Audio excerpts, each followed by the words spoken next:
So what this drawing is a time lapse of about 14 hours that I've condensed into about 15 minutes. Now, the materials that I've used for this, I'm drawing on Canson mixed media paper, which is like my favorite paper to use. 18 by 24, and it's the largest sketch pad that they have, Canson at least. And I enjoy drawing on them. It absorbs color well, it takes the ink well. Usually I'll use like calligraphy tip pens, and sometimes it gets a little, it picks up the paper and makes for like kind of a textured look, which sometimes looks cool. Other times you're not going for it. And today I'm just going for a bold look, and I don't want any of the texture. So today I'm using the Micron pens, the Pigma Micron pens. It's with archival ink. They have solid nibs. They put down ink reliably. They're good pens, very good pens. Not that expensive, really. You can get them from any art store for anywhere from like $4 to $5 for them, which is a pretty average price for them. I wouldn't spend more than that for them. Essentially, what I do with this drawing method is it's kind of like automatic drawing for me. You know, I don't really think about what it is that I'll be making too much. It is abstract lines, abstract shapes. I'll get into like a bit of a character design thought process a little bit. For the guy that's on the left, I wanted him to have like really weird lips, kind of whimsical eyes. That's pretty much all I thought of for it, and just drew that, you know. Underneath, I just wanted like a lot of texture. I wanted to give it a bunch of depth, make it feel like things were overlapping one another. Eventually that'll come into better focus, I promise. I have a tendency to go all over the page. I'll start in one section, and then I'll see something, and I'm like, oh, that'd be a good idea. I'm gonna draw some stuff up there. I don't know, I feel like that's fine, you know, especially for something like this. If I was doing a portrait and I was like drawing the chin, then went to the left eye, and then started doing the hairline, probably wouldn't be a good idea. But for abstract line work, hell yeah, why not? Eventually I'll be getting to the color, and with the color I opted for Copic markers. Copic markers are expensive. They're amazing though. Really saturated, super vibrant stuff. I've done my best work with Copic markers when I color. Sometimes I'll use like just black and white because they're very loud designs, you know, they catch your eye really quickly. But usually if I were to be doing black and white only, I will pay more attention to doing more intricate line work. Like you can see I'm working on right there. The whole page will be that. Whereas this, I felt like I wanted to have big chunks of color. So I was leaving those segments open, like the faces are gonna be massive chunks of a single color, and all those like kind of rectangular shapes along the side of the faces. I wanted those to be big chunks of color to kind of draw your eye towards the face in the center, and then lead you to the one that's on the left.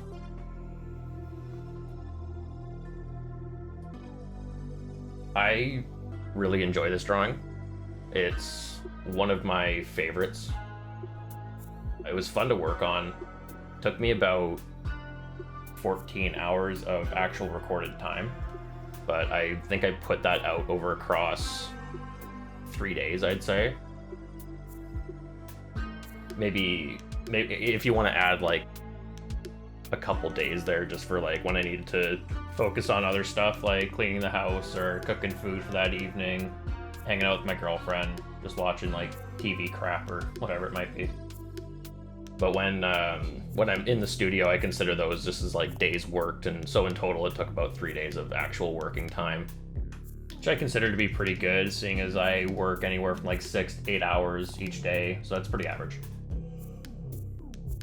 Something I like to do with the brush tip pen is just bold out a lot of the lines, because I find that it's a pretty easy way to achieve depth without focusing on shading. Again, a stronger feeling of depth. It's kind of my way of cheating, in a sense. Like, I don't really bother with shading.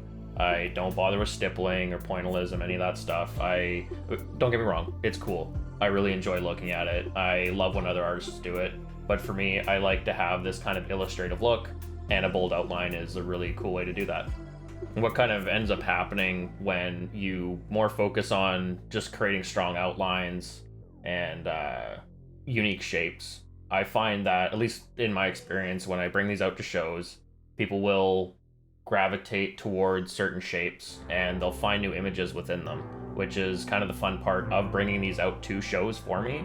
It's because people will show me like, hey, that looks like a bird or whatever it may be, but I'd never see that before, so it's fun. It quickly becomes my favorite part about bringing this artwork to shows. So a lot of the time I really don't have that intention of like making whatever creature or animal or figure that the viewer sees. But it then in turn helps me like with naming the piece, which is another weird thing for me. I'm not really a huge fan of naming my pieces. I think it kind of implies an interpretation, but after so many people will give their input on the piece that I'm making, it becomes that now, and then I kind of feel like I'm justified in the naming of it. I don't know, it's kind of a weird relationship that I have with my artwork right now, where I want to give them names sometimes, but only after I've had conversations with people that will kind of guide my hand into what they should be named. Anyway, back to the drawing. I'm really enjoying how I'm doing the coloring in this one. With the Copics, I tend to focus on segments with a specific palette. Like, as you can see, I'm kind of keeping everything segmented, one color per segmented line, which is kind of hard to achieve in other mediums. With watercolor, I'll just do like lots of washes, and that's kind of fun too.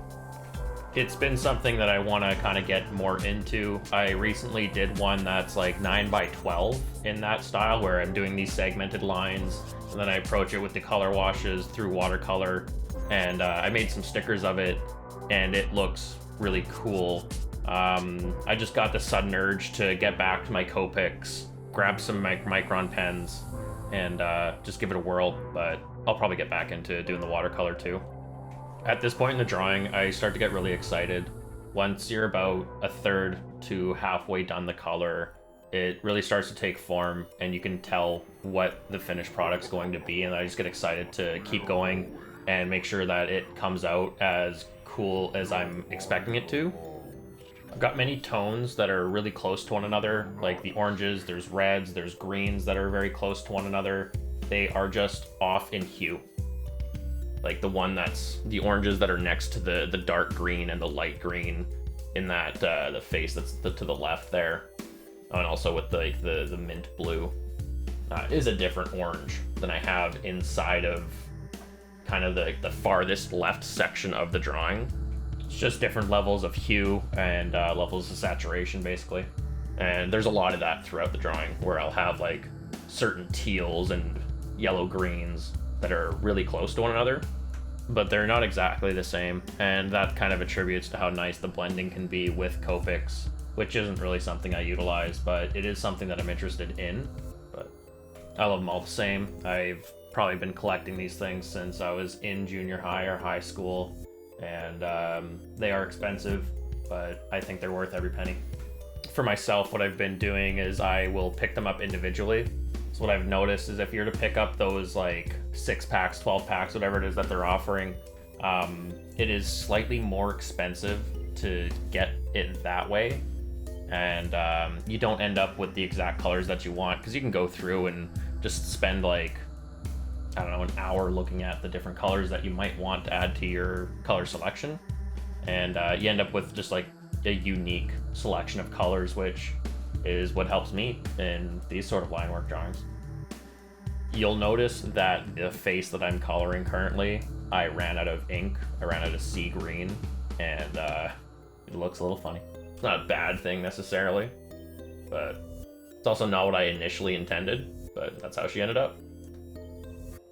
Here I'm just fleshing out the guy's his like semi-suit. Bring the minister I wanted it to kind of look like his, like the little circles that are underneath that segment of red there that I'm coloring right now.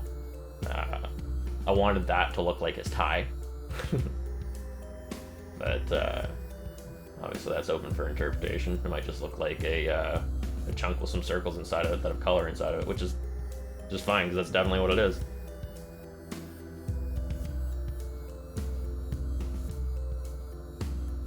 This was my favorite palette. I put in it was a spring orange, lipstick natural, shock pink, crimson, and I want to say it was like this is a pale green of sorts. I'd have to look at the marker. But it was a pale green, and I felt like that contrast between the muted colors and the really highly saturated crimson and shock pink kind of created an interesting look. I'm definitely going to be going back to that sort of palette where like I have muted colors and then just like super saturated, really in your face colors. Creates a unique look. I actually liked it so much that I think I used that as a palette for the next little bit here. I finished that segment and then I went on to another one near the bottom with that same palette, and I have zero regrets. It looks so good. The interesting thing about Copics that I don't really utilize because I just like the saturation of them is the ability to blend. You can basically you can treat them almost like watercolors, where you can blend and create new colors with that. But I don't know, I just like how saturated things look. I like that stained glass look of just creating segmented color. I really enjoy it. It's like like abstract flower petals that have like fallen onto the page. I really enjoy doing these kind of drawings. It's very meditative. The end result is always really cool, and I'm definitely really proud of how these turn out. I love them a lot. So for anyone that's wondering how I ended up getting into this style of drawing, I started by trying to imitate smoke, but without using like a pencil or shading, and just using ink. And that led me down a path of just like making strange lines, and also led me down a path of like an obsession for ink. And then I eventually went from the ballpoint pens to getting calligraphy tips, which I highly recommend anyone to give a shot to. Is just like go and pick up some speedball ink. It's super cheap. The calligraphy tips are also very cheap, and just like get into doing expressive line work because it's so relaxing. It's a lot of fun to do. It's also incredibly accessible to anyone. I have never taken an art class. I just picked up a pen and started making lines, and it's led me down a path of making these really intense designs that I personally love. I get the opportunity to go out to festivals and do live painting, and like have met an intense amount of people through this. It's changed my life just deciding to pick up a pen and make some wacky lines, which, by the way, I don't mean to disrespect the nature of doing the fundamentals and the long arduous path of understanding the anatomy and understanding gesture, expression, form, all that stuff. Like I'm going through that now to advance my artwork. And I make these other sort of like dark expressionist pieces that I just use a brush, like an ink brush. And with that, I'll make like landscapes, I'll make characters, I'll make scenarios. You know, I try and put more effort towards character design and trying to tell a story with that stuff than I do with the line work. I feel like the line work is like it's like a finesse of a technique. You know, I know that I can pull a very straight line, and I enjoy doing that. With doing this brushwork stuff, it's just an exercise on the other side of artwork that is less based in abstraction, which I'm also really enjoying. The ability to kind of tell the world what's on my mind through like a 6x8 piece of paper. I appreciate it. It's a lot of fun. And I'm sure I'm going to be doing some videos on that stuff as well. I have a whole bunch of canvas that is begging for some oil paint, and I'll be definitely doing some videos with that. So with that said, if you've actually made it to the end of this 15-minute long video, thank you very much for sticking around. I really do appreciate that. That's super cool. Stay tuned, because I'm going to be putting out more stuff. And if you're going to be around for those ones too, that's also super cool. Thanks again. Have a great day.